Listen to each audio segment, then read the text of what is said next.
So growing up, I played sports. If there was a ball involved, I was involved in doing it. So in the ninth grade, just like every year before, I went out for the ninth grade basketball team.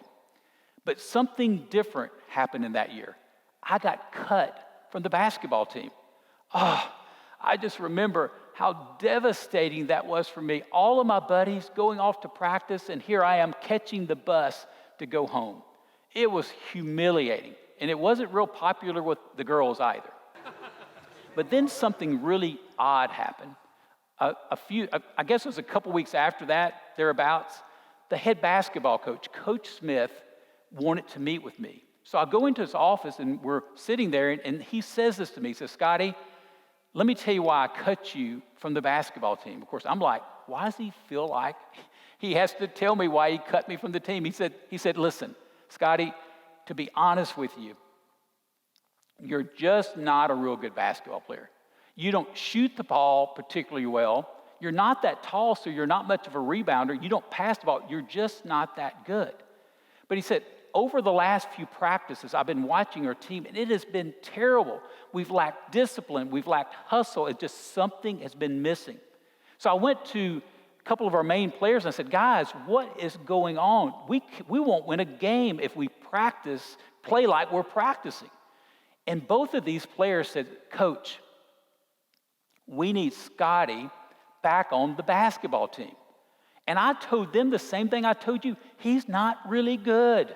And they said, "Coach, we don't need Scotty to be the star basketball player. What you don't understand, he makes the rest of us better. Coach, we need him. He's our leader. He pushes us hard." And then Coach Smith. I sometimes wonder, what was he thinking I would say when he asked me this question? But he says to me, "Scotty, would you be willing to come back on the team with the understanding you will probably never play in a game, but I'll expect you to be at every practice and work harder than anyone else?"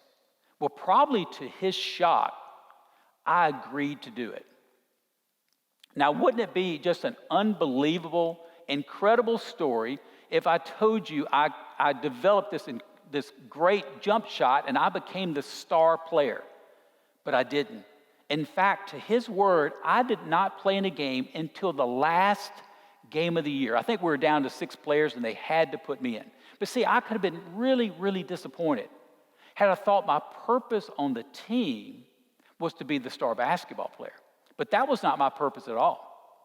See, my purpose was to make everybody else better on the team. And so that's what I did.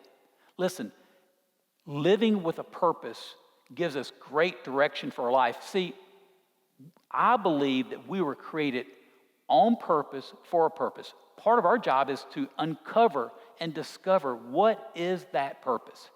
Are you aiming your life in the right direction, at the right target? Matt Emmons was part of the U.S. Olympic team in 2004. He was an expert rifle shooter. So I don't know if you call him a shooter or you shot the rifle.